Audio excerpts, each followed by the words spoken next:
ሰላም ጤና ይስጥልን ውድ የቻናላችን ተከታታዮች የፕሮግራማችን ቤተሰቦች፣ ይህ አብዲራዋ ቲዩብ ነው።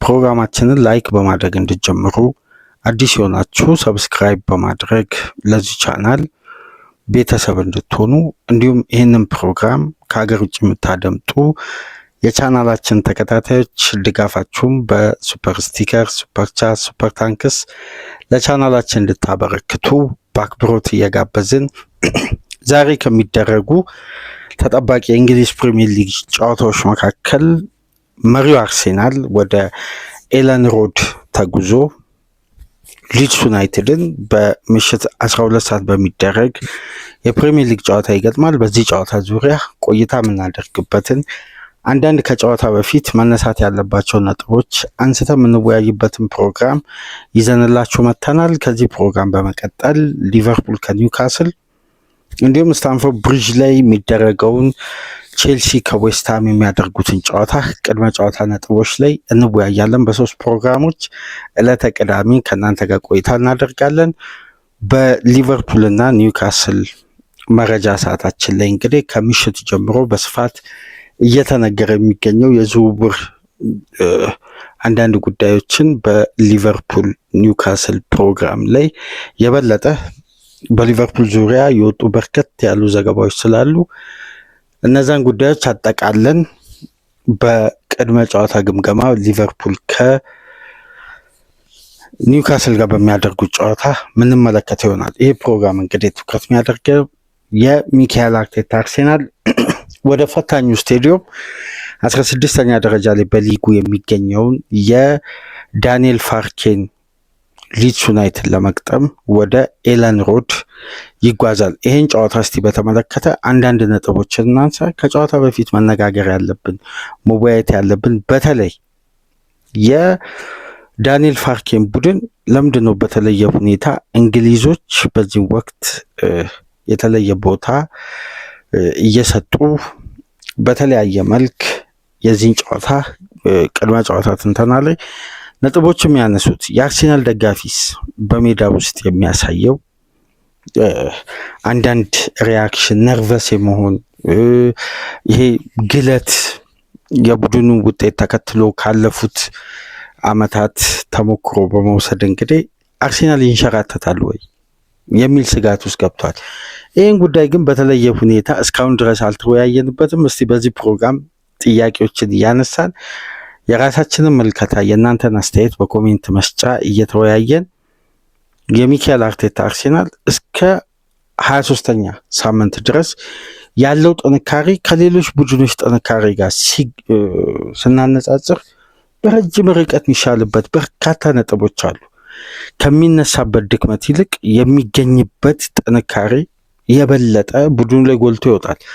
ነገር ግን በቅርብ ሳምንት ተቺዎች ወይም በአርሴናል ዙሪያ የሚጽፉት አንዳንድ ሀሳቦች ግን የደጋፊውን ሳይኮሎጂ በአጠቃላይ ኮንትሮል ያደረገው ከኔጌቲቭ ትንተና መነሻ በማድረግ ነው። ለምሳሌ ክለቡ ከረጅም ዓመት ከ20 ዓመት በፊት በሊጉ በ5 ነጥብ ልዩነት ከ23ኛ ሳምንት በኋላ እየመራ ደረጃውን ያጣበትን ባለፉት ዓመታት በ4 ነጥብ በ2 ነጥብ ከ23 ሳምንት በኋላ እየመራ የተንሸራተተበት ነጥብ ብቻ በማተኮር እንግዲህ የተለያዩ አዲስ ተቃውሞዎችን፣ አዲስ ትችቶችን ሚካኤል አርቴታ ላይ እያነሱ ክለቡን በቀጥታም ሆነ በተዘዋዋሪ ጫና ውስጥ ለመክተት ሚዲያው ለየት ያለ ትችቱን ማንሳት ቀጥሏል። ግን አርሴናል ቢንሸራተት ተከታይ ክለቦች በተንሸራተተው እንኳን አርሴናል ደረጃ መሆን ይችላሉ ወይ? ጥንካሬያቸው በተንሸራተተው አርሴናል በአሁን ባለው የአርሴናል ጥንካሬ ደረጃ መሆን ስላልቻሉ ነው እስካሁን በተከታታይ 3 ጨዋታ ቡድኑ ሲጥል እነዛ ክለቦች ያሳዩት መሻሻልና እድገት በዛ ደረጃ ከፍ ያለ አይደለም።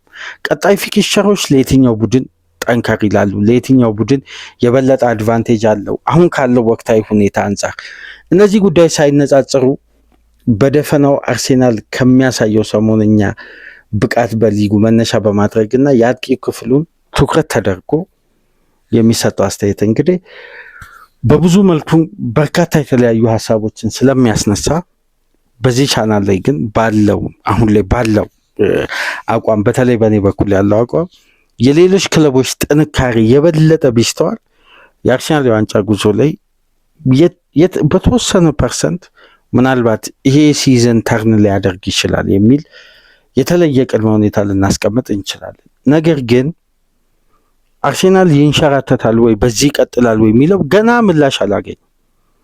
እሺ የሌሎች ክለቦች ጥንካሬ በኮንሲስታንሲ ይቀጥላል ወይ ገና አልታየም። ስለዚህ አሁን የሚሰጡ አስተያየቶች አብዛኛው ግምቶች ናቸው። ግን እስከ 23ኛ ሳምንት ድረስ ባለው መመዘኛ ከተመለከትን ከሌሎች 19 ክለቦች አሁንም ተከታታይ 3 የፕሪሚየር ሊግ ጨዋታ ክፍት ከሆነ እንቅስቃሴ ግብም ሳያስቆጥር የሚካኤል አርቴታ አርሰናል አሁንም የተሻለ በሜዳውም ከሜዳውም ውጪ ሳያሸንፍ የሚካኤል አርቴታ አርሰናል በብዙ ርቀት በርካታ ቁጥሮችን ማንሳት እንችላለን የተሻለ ቡድን ነው። ነገር ግን የሌሎች ክለቦች ጥንካሬ ካሁን በኋላ ካደገ አርቴታ በዚህ ቴምፖ በዚህ ሞመንተም ይቀጥላል ማለት አይደለም። ስለዚህ ጨዋታዎችን በደንብ ማየት ያስፈልጋል። ነገር ግን ከ4-5 ሳምንት በፊት 1 ነጥብ በልዩነት ምናልባት እዚህ ቻናል ላይ ብቻ ሰምታችሁ ሊሆን ይችላል አንድ የመወያያ ርዕስ አንስቼላችሁ ነበር። የፕሪሚየር ሊግ ፊክስቸር በጣም ፈታኝ፣ በጣም ጠንካራ፣ በዋንጫ ፉክክሩ ላይ ምናልባት ግልጽ የሆነ ምስል ሊያሳየን የሚችለው ከ24ኛ 25ኛ ሳምንት እስከ 30ኛ ሳምንት በእነዚህ 5 ሳምንት ውስጥ በሚደረጉ የፕሪሚየር ሊግ ጨዋታዎች ከኢንተርናሽናል ብሬክ በፊት አሁን የመጨረሻ የዚህ ሲዝን ኢንተርናሽናል ብሬክ በፊት የሚደረጉ የሊግ ጨዋታዎች የበለጠ የአንድን ቡድን ጥንካሬ፣ ዘላቂ ብቃት በዋንጫ ፉክክሩ ላይ የተለየ ልዩነት ለመፍጠር እነዚህ ወራት እነዚህ ጊዜያት ወሳኝ ናቸው ብለን ስናነሳ ነበር። አሁን እንግዲህ እዚህ ጋር ስለ ዋንጫው ፉክክር ላይ ትኩረት ሰጥተው የቪላን ራሱ ማጠናከር ተጫዋቾችን ለማዘዋወር የሚያደርገው ንቃት እስከ ዴድላይን ዴይ ድረስ 4 ተጫዋቾችን ለማስፈረም በእቅድ መያዙ፣ የቀድሞ አማካዩን ዳግላስ ሉዊዝን መመለሱ፣ ቶሚ አብርሃምን በተመሳሳይ አሁንም እንግዲህ ሌሎች ተጫዋቾችንም ለማምጣት ድርድር ላይ እንደሚገኝ ማንቸስተር ሲቲ 2 ኳሊቲ ያላቸው ተጫዋቾች በተከላካይና በአጥቂ ስፍራ ማስፈረሙ እነዚህ ክለቦች ውጤታማ ሆነው በጥንካሬያቸው ላይ የስኳድ ዴብዛቸው ቢያሳድጉ የበለጠ አስፈሪነት ሊጎላ ይችላል። ነገር ግን ካለባቸው ክፍተት ካጋጠማቸው ጉዳት መነሻ በማድረግ የተደረጉ ዝውውሮች ናቸው። ስለዚህ የሚካኤል አርቴታ አርሰናል ደግሞ በሲዝኑ መሀል ላይ ከሚያጋጥመው በርካታ ውጣ ውረዶች ውስጥ ጉዳት ነበር። በአንድ ጨዋታ በአማካይ ከ3 በላይ ተጫዋች አይገኝም ነበር እና ለረጅም ሳምንት አርሰናል ስኳዱ በጣም ባላንሱን እስከሚያጣ ድረስ የበርካታ ተጫዋቾችን ጉዳት የሚያስተናግድ ስብስብ ነው። እንደውም በዘንድሮ ሲዝን ከቼልሲና ቶትናም በመቀጠል 3ኛ ቡድን በርካታ የተጫዋቾችን ጉዳት በማስተናገድ እና ተጫዋቾች ከሜዳ የራቁበት ቀናት ተደምሮ እንደ አርሰናል ሰፊ የጉዳት ሪፖርት ከ3ቱ ለንደን ክለቦች ውስጥ ሌላኛው ቡድን ሆኗል እና ስለዚህ አርቴታ እንደ ቡድን እነዚህ ቡድኖች አሁን የሚፈተኑበትን ስቴቢሊቲ የማጣት ጉዳይን ደግሞ በተቃራኒው የሚካኤል አርቴታ አርሰናል ቀደም ብሎ እነዚህን ጉዳዮች ተሻግሯል። ነገር ግን አርሰናልስ እንደ ቡድን ምን እያደረገ ነው? አሁን የሌሎች ክለቦች ጥንካሬ በአርሰናል የውድድር ዓመት ላይ ምን አይነት ተጽዕኖ ይፈጥራል የሚለው አንዱ ተጨባጭ ጉዳይ። ግን አርሰናልስ ታዲያ ባለው ጥንካሬ ላይ ለመቀጠል ያሉትን ደግሞ አንዳንድ ድክመቶች በተለይ ከሰሞኑን በሚዲያው በኩል አንድ አይነት ትንተና የሚሰጥበት ተመሳሳይ ሀሳብ አለ። የአጥቂ ክፍሉ ግብ አላስቆጠረም። ይሄ ትክክል ነው። በአጥቂ ክፍል ያልታገዘ ቡድን በዋንጫ ፉክክሩ ላይ ከፍተኛ መደናቀፍ፣ ይሄ አሁን የነገርኳቸው ሳምንት 5ቱ ሳምንት ላይ በጣም ውጥረት፣ ይሄ ጌም ኦፍ ስቴት የሚያስፈልግበት ጌም ኮንሰንትሬሽን፣ የተጫዋቾች አእምሯዊ ጥንካሬ፣ ጨዋታን የመግደል ኳሊቲ የሚያስፈልግበት ሳምንት ስለሆነ እዚህ ነጥብ ላይ ነው አብዛኛው ያተኮረው። ግን በሊጉ አናት ላይ 50 ነጥብ ይዞ የአርቴታ ቡድን ሲቀመጥ ጥገኝነትን መሰረት ባደረገ ካራክተር አይደለም። አሁን ሲቲን በደንብ ተመልከቱ። 2026 ከገባ በኋላ ወልቭስን ነው ለመጀመሪያ ጊዜ በፕሪሚየር ሊግ ያሸነፈው። ቪላን ተመልከቱ። ከሜዳ ውጪ ጠንካራ ጨዋታዎችን እያሸነፈ በሜዳ የማያሸንፍ ቡድን ነው። አርሴናል ግን ከጥገኝነት የተላቀቀ ቡድን ነው። እንደ ቡድን ነው የሚያስቆጥረው። የሚያስቆጥርበት ሂደት ለእግር ኳሱ ቤተሰብ 50-50 ሊሆን ይችላል። ማለት ግማሹ ሴት ፒስን ላይቀበል ይችላል፣ ግማሹ ሴት ፒስን ሊቀበል ይችላል። ግን 50 ነጥብ ላይ የሚካኤል አርቴታ አርሴናል እንደ ቡድን አስቆጥሮ ደርሷል። ማንቸስተር ሲቲ ግን እንደ ቡድን ካስቆጠረበት ቁጥሮች ውስጥ ለጥለን ብናወጣ ከ40% በላይ የተቆጠረው በአንድ ተጫዋች ነው። ስለዚህ ሃላንድ ባለፉት 8 ጨዋታዎች ክፍት ከሆነ እንቅስቃሴ አንድ ግብ አላስቆጠረም በፕሪሚየር ሊጉ። ስለዚህ እነዚህን ጉዳዮች ስንመለከት እንደ ቡድን ማስቆጠር ምን ያክል ውጤታማነት እንዳለው በሊጉ አናት ላይ የተቀመጠው ቡድን በቂ ማሳያ ነው። ስለዚህ የሲቲ ጥንካሬ የበለጠ ሊስተዋል የሚችለው አርሴናል ባለው ጥንካሬ ልክ ሲቲ እንደ ቡድን ካራክተሩ ሲቀናጅ ነው። አሁን የማንቸስተር ሲቲ የማጥቃቱ ክፍል የበለጠ ጥራቱ ከፍ ማለት በመከላከሉ በኩል ያለውን ክፍተት መሙላት ይችላል ወይ? ፔፔ ቀድሞውን አይነት ባላንስ ማምጣት ይችላል ወይ? እነዚህ ጉዳዮች ሁሉ ሊዘረዘሩ ይገባል በቀጣይ ጨዋታዎች። ምክንያቱም ቶትናም፣ ፉላም፣ አስቶን ቪላ፣ በመሀል ሊቨርፑል አለ። 2 ተከታታይ ከቶትናም ከሊቨርፑል ነው አዌ ጨዋታ። ፔፕ ጋርዲዮላ 2 ለማሸነፍ በሚቸገርበት በሊጉ በጣም ዊኒንግ ሬቱ አነስተኛ ከ10 በታች በሆኑ ስቴዲየሞች ነው የሚጫወተው። በቀጣይ 2 ፊክስቸሮች እሁድ በቶትናም ስቴዲየም፣ ቀጣይ እሁድ ደግሞ በአንፊልድ። ስለዚህ ለፔፕን ፊክስቸሮቹ ቀላል የሚባሉ አይደል። አርሴናል ግን በቀጣይ ጨዋታዎች ከሊድስ፣ ከሰንደርላንድ፣ ከብሬንፎርድ እንደነዚህ አይነት ፊክስቸሮች ነው ያሉትና ከፊክስቸር ጥንካሬ አኳያ እንኳን ከተመለከትን የበለጠ አሁንም አድቫንቴጁ በተለይ ከሰሞኑን አቶት የሚገኘውን የዊኒንግ ካራክተርን መመለስ በፍጥነት የሚችል ከሆነ የአርቴታ ቡድን አሁንም የበለጠ አድቫንቴጁ ወደ አርቴታ ቡድን ከፍ ያለ ነው። ምናልባት በሚዲያው ትችትም ይመስላል ኦፕታ የአርሴናል ዋንጫ የማሸነፍን ሬት ወደ 70% ያስጠጋውን በአንዴ አውርዶ ወደ 62-63 እንግዲህ ኦፕታም 10,000 ድምፅ ሰብስቦ ሱፐር ማሽኑ የራሱን ግምት የሚያስቀምጠው። ለማንኛውም እነዚህ ሀሳቦች ላይ እንወያያለን። ለምን የተለያየ ነጥብ እዚህ ጋር ሊነሳ ይችላል። አርሴናልን እንደ ቡድን ከማድነቅ ይልቅ እንደ ቡድን ያሉ ክፍተቶችን በየጊዜው እየለቀሙ ከዚህ በፊት ታስታውሱ እንደሆነ የመጀመሪያው ነጥብ የነበረው በኢዜ ካራክተር ኦዲጋርድ ሲመጣ ምን ሊሆን ይችላል፣ ኦዲጋርድን ቤንች ሊያደርግ ነው የሚል ነበር ጥያቄያቸው። ግን ኦዲጋርድ ሲመጣና አርቴታ ሲስተማቲካሊ የኦዲጋርድን የማያቋርጥ ፕሬሲንግ እና ወርክ ሬትን ስለሚፈልግ ቋሚነትን ሲሰጥ ያኔ ኦዲጋርድ ቢመጣ ቤንች ይሆናል ወይ የሚል ጥያቄውን ያስነሱ ሁሉ ደግሞ ተቀይረው ኢዜ 68 ሚሊዮን ፓውንድ ወጥቶበት እንዴት ቤንች ይሆናል? ከዛም በኋላ ቪክተር ዮከሪስ። አሁን አርቴታ ማምለጥ ያልቻለበት ትልቁ ቀዳዳ የዚህ የአጥቂ ግብ አለማምረት ነው። በቡድኑ የካይ ሃቨርት መምጣት የበለጠ ግብ ላይ ሻምፒየንስ ሊግ ላይ በ1 ደቂቃ ከ45 ሰከንድ ላይ ነው አሲስት አደረገ። በ15 ደቂቃ ራሱ ግብ አስቆጠረ። ይሄ ተጫዋች ኢፌክቲቭ የሆነበትን አጀማመር ከቀጠለ በዘንድሮ ሲዝን ያ በቪክተር ዮከሬስ የሚነሳውን ትችት በሃቨርት ከቨር ማድረግ ይችላል። ስለዚህ አሁን አርቴታ ማምለጥ ያልቻለበት ትልቁ የትችት መነሻ ምንድነው? የፊት መስመሯ የአጥቂ ክፍል ነው።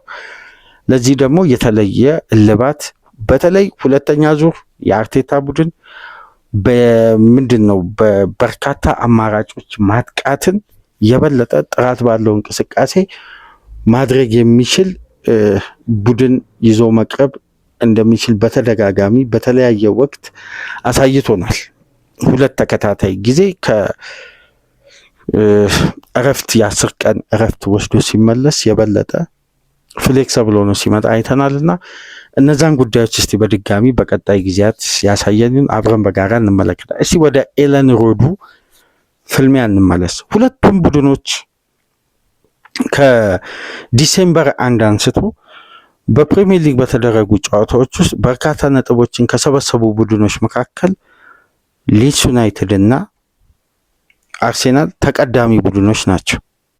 ለምሳሌ የሊድስ ዩናይትድ ያለፉት ጨዋታዎች ጥንካሬ የዚህን ጨዋታ ትኩረት የበለጠ ከፍ አድርጎታል።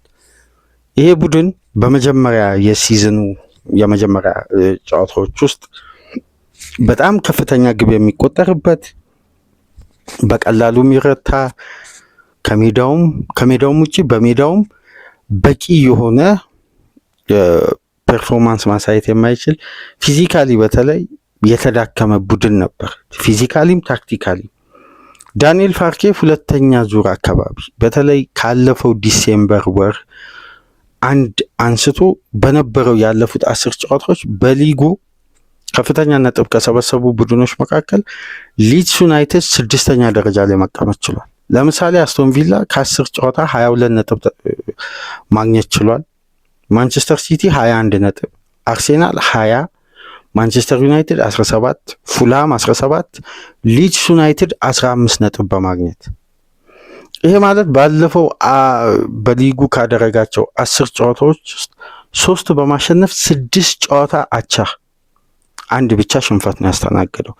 ከነዚህ ጨዋታዎች መካከል ማንቸስተር ዩናይትድ፣ ቼልሲ፣ ሊቨርፑል የሚጠቀሱ ናቸው። በተለይ የሊቨርፑል በደርሶ መልስ ጨዋታ በአቻ ውጤት ያጠናቀቁበት ከማንቸስተር ዩናይትድ ጋር በሜዳቸው ቼልሲን ደግሞ በማሸነፍ ስለዚህ የዳንኤል ፋርኬ ቡድን በበለጠ ባለፉት ጨዋታዎች ውስጥ ከፍተኛ ጥንካሬ በማሳየት ፊዚካል ጌሞችን ከአየር ላይ ኳስ ጋር በጋራ አጣምሮ በመያዝ በጣም ኮምፓክት የሆነ በፍጥነት ሙከራን የማያስተናግድ በቀላሉ ለመሞከር ጥብቅ የሆነ የሎ ብሎክ በ5-4-1 ፎርሜሽን የሚጫወት በተለይ በሜዳው ሲሆን ደግሞ የበለጠ ኮምፓክትነቱን አጠንክሮ በመልሶ ማጥቃት ግብ ለማስቆጠር የሚጥር ይህ አሰልጣኝ ከዚህ በፊት የምናስታውሰው በኖርዊች ሲቲ እያለ ክፍት የሆነ ቡድን በመገንባት እንደውም እናስታውሰው ኖርዊች ሲቲን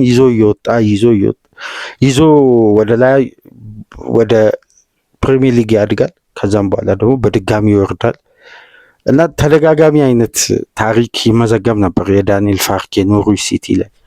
አሁን ግን ወደ ሊድስ ዩናይትድን ይዞ ካደገ በኋላ ለመውረድ ስጋት ውስጥ ከነበሩ ቡድኖች መካከል አንዱ ሊድስ ነው። ነገር ግን ከዲሴምበር በኋላ በተደረገው መሻሻል እንደውም እናስታውሰው ሊድስ ዩናይትድ ከትላልቅ አሰልጣኞች ጋር ጭምር ድርድር ጀምሮ ነበር የሚል ሩመርስ ነበር ከዲሴምበር በፊት ዳንኤል ፋርኬን ለማሰናበት። አጀማመሩ ምንም ጤናማ አልነበረም። በርካታ ጨዋታዎችን ተሸንፏል። ውጤታማ ሲዝን አጀማመር አልነበረም። ከተወሰነ ጊዜ በኋላ የራሱን ፎርም በእንግሊዝ እግር ኳስ ባህል የሚታወቀውን አይነት ምስል ይዞ በመምጣት በጣም ጥብቅ ያለ የአካል ብቃት ቡድንን በማቅረብ እንግዲህ በተለየ ሁኔታ የነጥቡንም ደረጃውንም በማሻሻል አሁን በጥሩ ፎርም ከሚገኙ 6 ቡድኖች ውስጥ 6ኛ ደረጃ ላይ የተቀመጠው ሊድስ ዩናይትድ ነው። በዘንድሮ ሲዝን በቅርብ ሳምንት ውስጥ ሊድስ ዩናይትድ ካለፉት 12 ጨዋታዎች ውስጥ አንድ ጨዋታ ብቻ ነው ማሸነፍ የቻለው። ነገር ግን በሜዳው ባደረጋቸው በዘንድሮ ሲዝን ሽንፈት ያስተናገደው 2 ጊዜ ብቻ ነው። ነገር ግን ቼልሲን፣ ፓላስን፣ ኤቨርተንን በማሸነፍ ሊቨርፑል፣ ማንቸስተር እና ኒውካስል ጋር ነጥብ በመጋራት አሁን ባለው ስታንዳርድ ለተጋጣሚ በቀላሉ የማይሰጥ ቡድን መሆኑን አሳይቷል። ነገር ግን የሚካኤል አርቴታ አርሴናል ወደዚህ ሜዳ ሲመጣ ምን ይጠብቀዋል የሚለው ነው። በተለይ ሊድስ ዩናይትድ እና ኤቨርተን ያለፈው ሳምንት ሰኞ በብቸኛ ጨዋታ የነበረው ከተከታተላችሁ ሊድስ ዩናይትድ ያሳየው ጥንካሬ በኤቨርተን ስቴዲየም ላይ በጣም የሚያስገርም የጨዋታ እንቅስቃሴ ነበር። በተለይ ከረፍት በፊት ጨዋታውን አብዛኛውን ደቂቃ በመምራት መጨረሻ ደቂቃ አካባቢ ነው 2:45 ላይ ግብ ያስተናገዱት። በጥሩ ጥንካሬ ጀምረው ጨዋታውን አብዛኛውን ክፍለ ጊዜ ኤቨርተንን ጫና ውስጥ የከተተ ፊዚካል ጌም ነበር ማድረግ የቻሉት። አሁን እንግዲህ በዚህ ሳምንት ምን አይነት ጨዋታ ዛሬ ምሽት 12 ሰዓት ላይ ከሚካኤል አርቴታ አርሴናል ጋር ያደርጋሉ የሚለው የበለጠ ተጠባቂ እንዲሆን ያደረጉት ካለፉት ጨዋታዎች ቡድኑ ከሚያሳየው እንቅስቃሴ አንጻር ነው። ስለዚህ የሚካኤል አርቴታ አርሴናል በመጀመሪያው ዙር ጨዋታ 5 ግብ አስቆጥረዋል። አርሴናል እና ሊድስ ዩናይትድ ባለፉት ፊክስቸሮች በተገናኙበት ወቅት አብዛኛውን ማለት ይቻላል አርሴናል ነው በርካታ ጨዋታዎች ተከታታይ ድሎች ማስመዝገብ የቻሉ። ለምሳሌ ባለፉት 6 የእርስ በርስ ግንኙነቶች ውስጥ ሊድስ ዩናይትድ የትኛውንም ጨዋታ አሸንፎ አያውቅም። ሁሉንም ጨዋታ ያሸነፈው የሚካኤል አርቴታ አርሴናል ነው። ይህንንም በድምሩ 20 ግብ አስቆጥሮ ያስተናገደው 5 ግብ ብቻ ነው። አሁን በዚህን ሰዓት የሊድስ ዩናይትድ ረጅሙ የሽንፈት ጉዞ በፕሪሚየር ሊግ ከሚገኙ ቡድኖች ውስጥ መካከል አንደኛና በብቸኝነት የተቀመጠው ከሚካኤል አርቴታ አርሴናል ጋር ባደረጋቸው ፊክስቸሮች ነው። ረጅም ፊክስቸሮች ላይ ነጥብ ማግኘት ያልቻለበት። ስለዚህ የሚካኤል አርቴታ አርሴናል ጥሩ የሚባል ጥንካሬ አለው። በሜዳው ደግሞ ከአርሴናል ጋር ባደረጉ ያለፉት 6 ጨዋታ 2 አቻ 4 ሽንፈት አስተናግዷል። ለመጨረሻ ጊዜ አርሴናልን ሊድስ ዩናይትድ ሲያሸንፍ በ2000 ነበር እና በዛ ጨዋታ 1-0 በማሸነፍ ሊድስ 1-0 በማሸነፍ የሻምፒየንስ ሊግን እግር ኳስ ቦታ ያገኙበት የውድድር ዓመት ነው። እንዲሁም ከዛች ድል በኋላ ያለፉትን ሊድስ ተከታታይ ዓመት በአርሴናል ሲሸነፍ አብዛኛው ጨዋታ የተጠናቀቀው በ4-1 ውጤት ነበር። ይሄ የሚካኤል አርቴታ አርሴናልን ሳይኮሎጂካሊ ባለፈውም ታሪክ እንዲሁም አርቴታ አርሴናልን ከያዘበት ጊዜ አንስቶ ሊድስ በፕሪሚየር ሊጉ አድጎ በነበረበት ወቅት ካደረጋቸው ፊክስቸሮች መነሻ በማድረግ ነው። ባለፉት ጨዋታዎች እንግዲህ በ8 የተለያየ ፊክስቸር አርሴናል እንደ ቡድን ሊድስ ዩናይትድን ሲያሸንፍ በእያንዳንዱ ፊክስቸር ላይ 4 እና ከዛ በላይ ግብ ማስቆጠር ችሏል። ለመጨረሻ ጊዜ የተሸነፉትም አርሴናል አነስተኛ ግብ ያስተናገደበትም ግብ ሲያስቆጥር የወጣው 2000 ላይ ነው። ከዛ ዓመት በኋላ የተደረገው በሁሉም ውድድሮች ጨዋታ አርሴናል 4 እና ከዛ በላይ በማስቆጠር ነው ጨዋታዎችን ሲያሸንፍ የነበረው። ይሄ የሚካኤል አርቴታ በኩል የሚነሳ ጥንካሬ ነው። ነገር ግን ሊድስ ዩናይትድ በፕሪሚየር ሊጉ በነበረበት ወቅት በሁሉም የፕሪሚየር ሊጉ በተለይ ከ1992-93 የውድድር ዓመት በኋላ በተደረገው የፕሪሚየር ሊግ ጨዋታዎች ሁሉ በሊጉ አናት ላይ የሚገኝ ክለብ ጋር ሊድስ ዩናይትድ በሜዳውም ከሜዳውም ውጭ ባደረጋቸው በሊጉ አናት ላይ ባሉ በቅርብ ዓመት ደግሞ ሊድስ ዩናይትድ ወደ ፕሪሚየር ሊጉ በማርሴሎ ቤልሳ አማካኝነት ካደገ በኋላ ከመውረዱ በፊት ባሉም ጨዋታዎች በሁሉም በፕሪሚየር ሊጉ አናት ላይ ያለን ቡድን አግኝቶ አሸንፎ አያውቅም። ባለፉት 14 ጨዋታ 7 ተሸንፎ 7 አቻ ወጥቷል። አሸንፎ አያውቅም እና እነዚህ ታሪኮችን ስንመለከት አርሴናል የበለጠ ከነዚህ ቁጥሮች መነሻ ስናደርግ በዚህ ጨዋታ ያለው አድቫንቴጅ በጣም ሰፊ ነው። ነገር ግን ወቅታዊ ፎርም ደግሞ ካየን ሁለቱን ክለቦችን የሚያመሳስል የሚያቀራርብ አንድ የጨዋታ ስታይል አለ። ወደዛ ነጥብ እንመጣለን። አንድ የመጨረሻ ቁጥር እናንሳና ሊድስ ዩናይትድ በሜዳው ያለፉትን 5 ጨዋታ ተሸንፎ አያውቅም። 3 በማሸነፍ 2 አቻ በመውጣት በሊጉ እንግዲህ እስካሁን ድረስ ለመጀመሪያ ጊዜ ከ2021 በኋላ የሊድስ ጥሩ ፎርም እየተስተዋለ ነው። 5 ጨዋታ ተከታታይ በሜዳው ያለመሸነፍ በ2021 በማርሴሎ ቤልሳ ውስጥ እየሰለጠነ ለ6 ጨዋታ የቀጠለ 3 ድል 3 አቻ ውጤት ያስመዘገቡበት ወቅት ነው። የሚካኤል አርቴታ አርሴናል ደግሞ ባለፉት 3 ጨዋታ እንግዲህ 2 አቻ 1 ሽንፈት አስተናግዷል።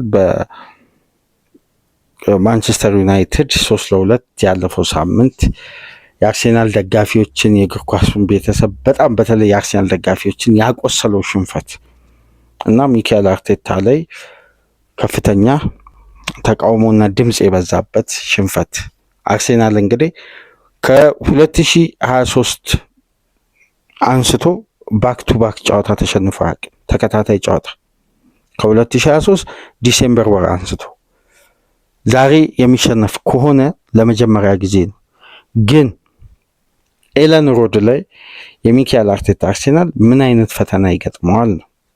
አሁን አንዳንድ እውነታዎችን እያነሳን ካለፈው ሪካርድ ጋር በማገናኘት የምናነሳቸው ነጥቦች አሉ። የሚካኤል አርቴታ አርሴናል ደግሞ በክሬቲቪቲ በኩል እንዴት ነው የማርቲን ኦዲጋርድን አቅም አውጥቶ መጠቀም የሚችለው? አንደኛው በፕሪሚየር ሊጉ የዘንድሮ ሲዝን 29.8 በመቶ ከ600 በላይ ግቦች ተቆጥረዋል።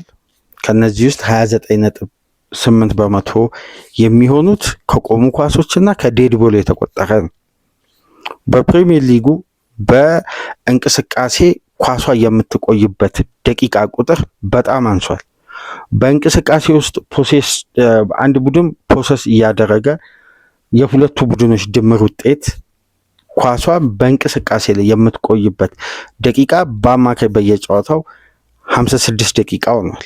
ነገር ግን በፕሪሚየር ሊጉ ታይቶ በማይታወቅ ሁኔታ አንዳንድ ፊክስቸሮች እስከ 112 ደቂቃ ድረስ እየሄዱ በቫር ምክንያት እነዛ ጉዳዮች ሁሉ ተካተው ግን ፕሪሚየር ሊጉ የረጃጅም ፓሶች፣ የረጃጅም ኳሶች እና የቆሙ ኳሶችን ምስል የበለጠ ያሳየን የውድድር ዓመት ነው።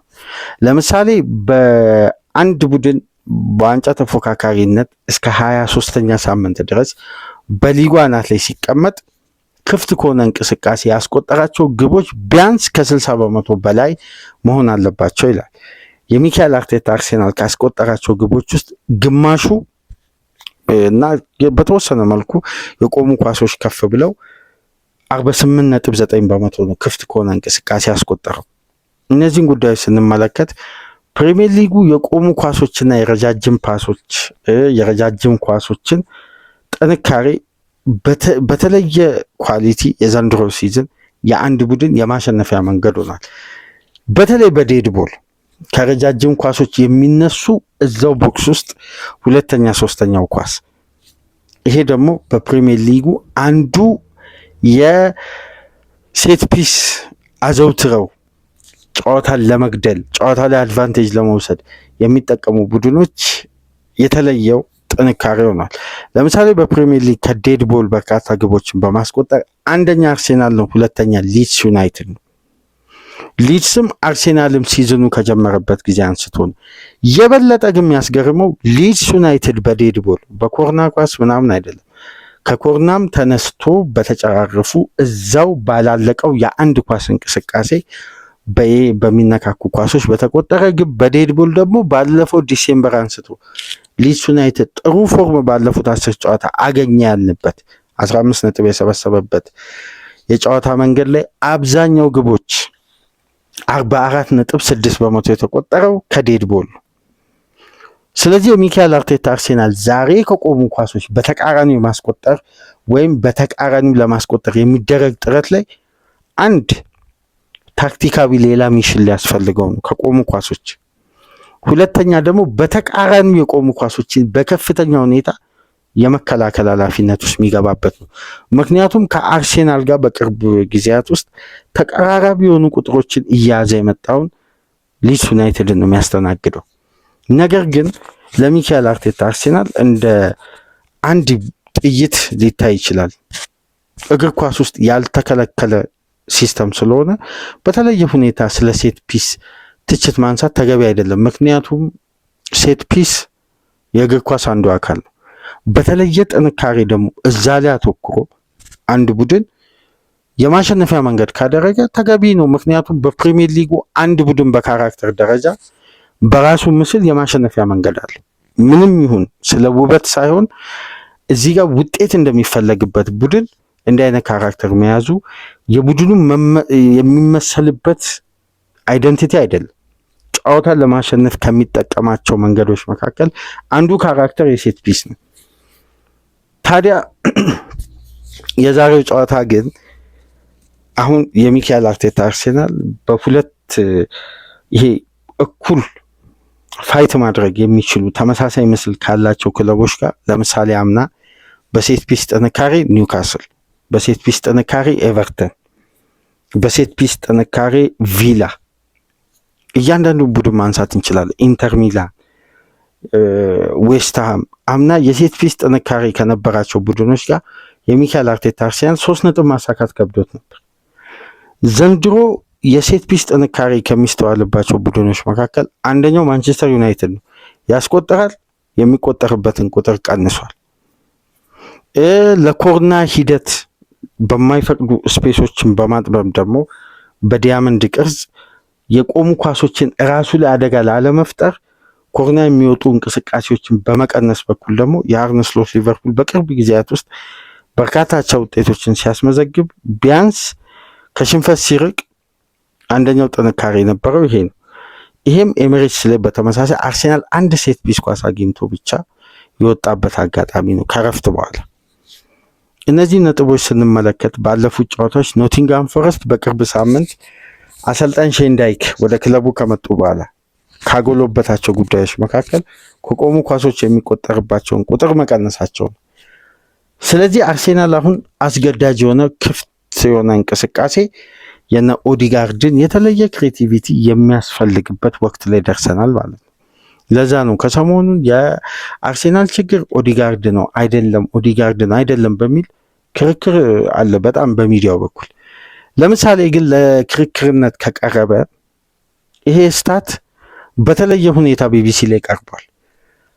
አሳማኝ ነው አይደለም እናንተ ተወያዩበት። ግን ኦዲጋርድን በተለየ ኳሊቲ አርቴታ መጠቀም አልቻለም ነው ወይስ የሜዳ ውስጥ ሚሽን በተጫዋቹ ላይ የተሰጠው ከፍተኛ ኃላፊነት የክሬቲቪቲ አቅሙን እያሳጣው መጥቶ ቢሆንስ የተሰጠው ሌላ ሚና፣ ለምሳሌ አግሬሲቭ ፕረስ እንዲያደርግ ስፔስ እና ዞንን በደንብ ቡድኑ በወርክሬት ማጠር ሲፈልግ ትልቁ ሚና የሚወጣው የተጫዋች ነው። ለምሳሌ ከጉዳት ከተመለሰበት ጊዜ አንስቶ ከራይስ ቀጥሎ በርካታ ዲስታንስ ከቨር ያደረገ ተጫዋች ኦዲጋርድ ነው። እንዴት የአንድ የክሬቲቪቲ ተጫዋች በዚህ ደረጃ ዲስታንስ ከቨር ሊያደርግ ይችላል? የአሰልጣኙ ሚሽን ነው ማለት ነው። ከመሬት ተነስቶ ኦዲጋርድ አያስፈልግም ይዜ መግባት አለበት አይደለም። አርቴታ የሚፈልገው ይሄ ኦቨርሎድ አለ። ተጫዋቾች ተጋጣሚ ላይ እንዲፈጥሩ ይሄ ከኳስ ውጪ እንዲሸፍኑ የሚፈልገው የሜዳ ክልል አለ። ይህን ዲስታንስ ከቨር በአንድ የውድድር ዓመት እንኳን ኢዜ ላያደርግ ይችላል። ለምን? የፋይናል ሰርድ ተጫዋችና ሙሉ የቡድን እንቅስቃሴን አንዱ ሪትም ጠባቂ ተጫዋች ሲኮን የሚሰጠው ሚሽን እኩል አይደለም።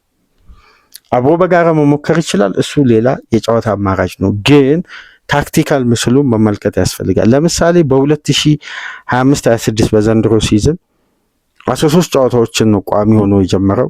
4 ጨዋታዎችን ነው ከቤንች ላይ መነሳት የቻለው። አምና 26 ጨዋታዎችን በቋሚነት ሲጀምር 4 ጨዋታዎችን ከተቀያሪ ወንበር ላይ መግባት ችሏል። በ2023/24 ደግሞ 35 ጨዋታዎችን በቀጥታ በቋሚነት ጀምሯል። በ2022/23 ደግሞ 37 ጨዋታ፣ በ2023/24 35፣ ከዛ ዓመት ቀደም ብሎ ደግሞ 37። ምንም አይነት ከቤንች የተነሳባቸው ጨዋታዎች የሉ። ዘንድሮ 1 ግብ ነው ያስቆጠረው፣ 3 አሲስት ነው ያደረገው እና ጎልና አሲስት 4። አምና 3 ጎል 8 አሲስት 11 የግብ ተሳትፎ፣ ካቻምና 8 ግብ 10 አሲስት 18 የግብ ተሳትፎ። በ2022/23 ምርጡ ኦዲጋርድ የታየበት ደግሞ 15 ግብ 7 አሲስት 22 የግብ ተሳትፎ። እዚህ ጋር አንድ የሚያስደነግጠው ጉዳይ ግን የኦዲጋርድ ግራፍ ከፍ ሳይል በበለጠ ዝቅ እያለ ነው የመጣው። ለምሳሌ ይህ ተጫዋች በአማካይ የሚሞክራቸው የኳስ ቁጥር ዘንድሮ 1.73፣ አምና 1.89፣ ካቻምና 2.24፣ 2022/23 ላይ ደግሞ 2.66። ግራፉ በሙከራም በኩል እየወረደ ነው። እዚህ ጋር አሁን ለየት ያለ የማነሳላችሁ ቁጥር አለ። ኦዲጋርድን ከመውቀስ ይልቅ አርቴታም የሚጠየቅበት አንዳንድ ታክቲካዊ ለውጦች እንዳሉ ምንመለከትበት ሂደት አለ። እንዲሁም ኢላማውን የጠበቀ ሙከራ ዘንድሮ 0.64፣ አምና 0.68፣ ካቻምና 0.68፣ በ2022/23 ግን 0.96 ነው። ከየትኛውም መስታት የ2022/23ቱ የበለጠ ሚዛን የሚደፋ ነው። የመጨረሻው ጉዳይ የምንመለከተው በተጋጣሚ መጫወቻ ቦክስ የሚነካቸው የኳስ ቁጥር ነው። ዘንድሮ 2.45፣ እዚህ ጋር ተመልከቱ። አምና 4.68 ይሄ ማለት የሁለት ልዩነት አለ ማለት የሁለት ተች ልዩነት በአማካይ ማለት በጨዋታ ቀይረ ነው ብንመለከት በአንድ ጨዋታ ለምሳሌ 8 ኳስ ተጫዋቹ ሚነካ ከሆነ ዘንድሮ 4 ኳስ ይነካል አምና 8 ኳስ ይነካ ነበር ማለት እሺ ካቻምናስ 5.46 ከአምናው ካቻምና የበለጠ ኳሶች ይነካል በ2023-24 ግን 3.79 ነው ከአምናና ከካቻምና ያንሳል ከዘንድሮ ግን ይበልጣል እዚህ ጋር ነው ትልቁ ልዩነት ለምንድን ነው በአብዛኛው ቁጥሮች አታኪንግ ሰርድ ላይ ከክሬቲቪቲ ተጫዋች የሚፈለገውን ቁጥር በአጠቃላይ ኦዲጋርድ ያዘው 2022-23 ነው በቀጣዩ ዓመትም ከዛ የተሻለ ባይሆንም ግን ተቀራራቢ ጉዳዮችን ይዞ አጠናቋል 23-24 ላይ አምናና ዘንድሮ ለምንድን ነው የኦዲጋርድ ቁጥር የወረደው ሚካኤል አርቴታ 2022-23 ላይ አንድ ቡድን አርሴናል ላይ ሲያጠቃ ለምሳሌ 2 ግብ ያስቆጥር እኔ 4 ግብ ማስቆጠር እችላለሁ የሚል የቡድን አይደንቲቲ ነበር ስለዚህ አርሴናል ላይ የሚቆጠራል አርሴናል ግን የበለጠ ያስቆጥራል ስለዚህ በሚቆጠርበት የግብ ቁጥር ከፍ ብሎ አርቴታን ወደ ምን አይደንቲቲ ቀየረ መጀመሪያ የራስን መረብ አለማስደፈር ከዛም በኋላ የያዝነውን ሪትም ወደ ማስቀጠል ሞመንተም ሪትም ነው የተመለሰው አንደኛው ጉዳይ በደንብ የምታስታውሱ ከሆነ ትላልቅ ጨዋታዎች በ2022-23 የነበሩት ውጤቶች ተመልከቱ 2-2 2-3 3-1 አርሴናል ላይ የሚቆጠራል አርሴናልም ያስቆጥራል ግን ከ2023-24 ያሉትን የአርሴናል ትላልቅ ጨዋታዎችን ተመልከቱ አርሴናል ብዙ ግብ ሊያስቆጥር ይችላል ግን አብዛኛው አቻና የአንድ ግብ ማርጅን ልዩነት ነው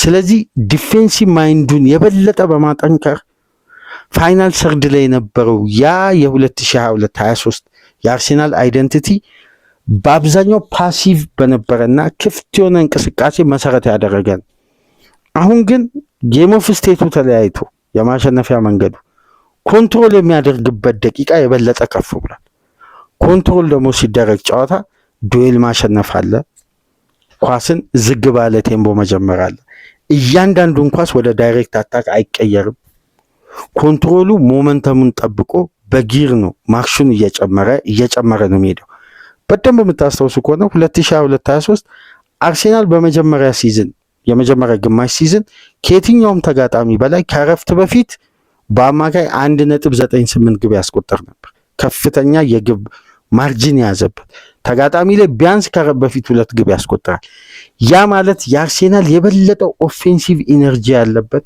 የማጥቃት እንቅስቃሴ ነው ስለዚህ ያን ምስል ባንዴ ነው አርቴታ ወደ ጌም ኦፍ ኮንትሮል የቀየረው ስለዚህ ኦዲጋርድ ጋር የሚደርሱ የሚደጋገሙ ኳሶች ቁጥር ያ ማለት በፍሎ ማን አለ አማካይ ላይ ፓርቲ አለ እንዲሁም ዣካ አለ በላይን ብሬኪንግ ፓስ የተካነ ኢንቨርትድ ፉልባኩ ማን ነው ዚልቼንኮ ነው የበለጠ ቴክኒክ ነው አግሬሲቭ ኮንትሮል ለማድረግ ዱኤሎችን የአየር ላይ ኳሶችን እያሸነፈ ኳስን ከተጋጣሚ እያራቀ ወደ ራሱ ሪትም የሚገባ ቡድን ሳይሆን የተገኘው ኳስ ሁሉ ወደ ማጥቃት የሚቀየርበት ምስል ነበር ስለዚህ እዛ ጋር ከኳስ ጋር ኦዲጋርድ ቆይታ ባደረገ ቁጥር የክሬቲቪቲ አቅሙ ከፍ ይላል አሁንስ ቅድም በተጋጣሚ የመጫወቻ ቦክስ ውስጥ የሚነካቸው የኳስ ቁጥር ለምን አነሰ ብለን ያነሳነው ዋነኛ ምክንያት ተጫዋቹ ወደ ተጋጣሚ ቦክስ ከመግባቱ በፊት በጣም ከፍተኛ ሎድ ያለው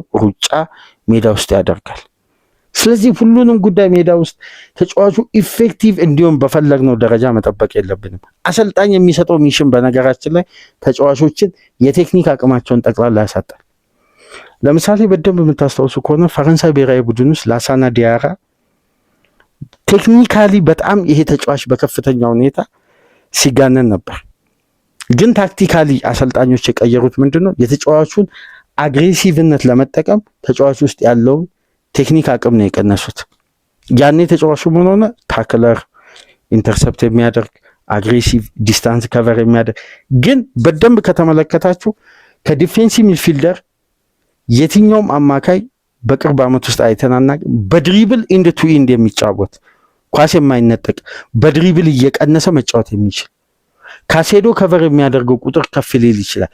ግን እንደ ላሳና ዲያራ በደንብ እስቲ ልብ ብላችሁ አስተውሉ። በቅርብ ዓመት ውስጥ በድሪብል የሚያጠቃ ዲፌንሲቭ ሚድፊልደር ይሄ ሶሊድ የሚባል አልተመለከትንም። ግን የተጫዋቹን ቴክኒክ አቅም ቀንሰው የሚመጣውን የተጋጣሚ ማጥቃት ለኢንተርሴፕሽን ለታክል ይህን ተጫዋች መጠቀም ሲጀምሩ ያን የቴክኒክ ኳሊቲ እየቀነሰ መጣ። በትክክል ፖዚሽናቸው ይለያይ እንጂ ቴክኒካሊ በአሰልጣኛቸው በተወሰደው ታክቲካዊ ሚሽን ከሚያደርጉት አስተዋጽኦ ወደ አሰልጣኙ ታክቲክ መሳባቸው ማየው በቅርብ ዓመት ውስጥ ኦዲጋርድና ላሳና ዲያራ የቀድሞውን ባደረጉት የታክቲክ ለውጥ አሰልጣኞች በወሰዱት እርምጃ ማለት ነው። ስለዚህ የማርቲን ኦዲጋርድን ክሬቲቪቲ አርቴታ ቅድሚያ የሚሰጠው ጉዳይ አይደለም። የቡድኑ እንቅስቃሴና ተጋጣሚ ላይ ኦቨርሎድ ለመፍጠር እንዴ ከኛ በላይ እኮ ሜዳ ውስጥ ያለው የዛ የሲስተሙ ባለቤት ኦዲጋርድ ምን እንደሚያደርግ እኮ ያውቃል፣ አሳይቶታል። ከሜዳ ውጭም እኮ ይሄን ታክቲክ ሰርቶ የሚመጡት ሁለቱ በጋራ ናቸው። እዚህ ጋር እኛ የምናየውን ጉዳይ ላይ ነው የምናተኩረው። አርቴታ እኛ የምናየውን ጉዳይ የሚፈልግበት የጨዋታ ስትራቴጂ አለ። ይሄ ግልጽ የሆነ ጉዳይ ነው። ተጫዋቾች የበለጠ ፍሌክሲብል እየሆኑ እንዲመጡ ይፈልጋል። ሜዳ ውስጥ ያለው ንቃት ማጥቃትን ብቻ ሳይሆን ተጋጣሚ በየትኛው መመዘኛ የአርሴናልን ሀፍ በበለጠ ደፍሮ እንዲገባ ወይም አርሴናል በቀላሉ የሚበረገድ ቡድን እንዳይሆን የመጀመሪያው ፕሬሲንግ የሚጀምረው ከፋይናል ሰርድ ነው። በተጋጣሚ ኦዲጋርድ ያደርጋል። በተለይ ካለ ማርቲኔሊ፣ ሃቨርት፣ አሁን ደግሞ ቪክቶር ዮኬሬስ ኦቨርሎዱ የሚጀምሩት ተጋጣሚ ላይ ፋይናል ሰርድ ነው። የበለጠውን ቦታ ደግሞ ከቨር የሚያደርገው ሁለተኛ ኳስ ለመቀበል ከፕሬሲንጉ ያለፈውን ኳስ ለመቀበል ኦዲጋርድ ነው። ወደ ሳካም ወደ ማርቲኔሊም ወደ ሁለቱም እያዘነበለ። ምክንያቱም ኦዲጋርድ ራይስና ዙቢመንዲ የዘንድሮው ጥምረት ኢንተርቼንጅ ሲስተም ስለሆነ ይሄ ጉዳይ እንግዲህ ኤለን ሮድ ላይ በጠባቡ ስቴዲየም ዛሬ ምን አይነት ጉዳይ እንመለከታለን? ምሽት 12 ሰዓት ላይ ይሄ ፊዚካል ጌም መሆኑ የበለጠ የጨዋታውን ወሳኝነት ከፍ አድርጎታል። ፊዚካል ጌም በነገራችን ላይ በእንግሊዝ እግር ኳስ በጣም እየበረከተ የመጣበት የዘንድሮ ሲዝን። አብዛኛው ቡድኖች ስብስብ ውስጥ ካያችሁ ረጃጅም ተጫዋቾች ይበዛሉ። ቴክኒካል ተጫዋቾች አዳፕት ለማድረግ ጊዜ እየፈጀባቸው ነው። ምክንያቱም ዱላው፣ ፋውሉ፣ ቢጫ ካርዱ እንደ ዘንድሮ ሲዝን በስቶ አያውቅም። የዘንድሮ ፋውል እኮ በፕሪሚየር ሊጉ ባለፉት 6 ዓመት ውስጥ ተመዝግቦ አያውቅም። እንደ ዘንድሮ ኳስ በተደጋጋሚ የቆመበት ሲዝን የለም። በጣም ይሄ ኢንተርቴንመንት የነበረው የፕሪሚየር ሊግ ጨዋታ የለም። አዝናኝነቱን ካጣ ቆይቷል። ይሄን ጉዳይ በመጀመሪያው ሲዝን ግማሽ ሳንደርስ እንኳን 10ኛና 12ኛ ሳምንት ላይ በየፕሮግራሙ ስናነሳ ነበር። በግሌ እስካሁን ድረስ ካየኋቸው ምርጥ ጨዋታዎች መካከል ክሪስታል ፓላስ እና በርንማውዝ 3-3 የተለያዩበት የሾለረስ ፓርክ ነው። ከፋውልም ከግጭትም ከረጃጅም ኳሶችም የጸዳ የድሮ የአዝናኝ የነበረው የፕሪሚየር ሊግ ጨዋታ የተመለከትንበት የአምና የካቻምና ምናምን ሲዝን። ስለዚህ የሚካኤል አርቴታ አርሴናል ባለው እምቅ የቴክኒክ አቅም የበለጠ አውጥቶ መጠቀም ያለበት ጨዋታ ነው። እኩል በአካል ብቃት ሪያክት ለማድረግ ከሞከረ 90 ደቂቃን በአካል ብቃት አዳፕት ካደረገ ቡድን ጋር አርቴታ የሚያተርፈው ጉዳትና ጫናን ነው። ቴክኒካሊ ዛሬ ጨዋታውን መቀየር ካሰበ ግን 100% ከኤለን ሮድ አስፈላጊውን 3 ነጥብ ይዞ ይመለሳል ብዬ በግሌ አስባለሁ። እስቲ የእናንተን ግምት በኮሜንት መስጫ አስቀምጡ። ላይክ፣ ሼር፣ ሰብስክራይብ ማድረጋችሁ እንዳትረሱ። ከሀገር ውጭ የምታደምጡ በሱፐር ስቲከር፣ በሱፐር ቻፕ፣ በሱፐር ታንክስ ድጋፍ አድርጉ። ከዚህ ፕሮግራም በመቀጠል በሊቨርፑል ኒውካስል ጨዋታ ተመልሰን እንመጣለን። ሰላም ቆዩ።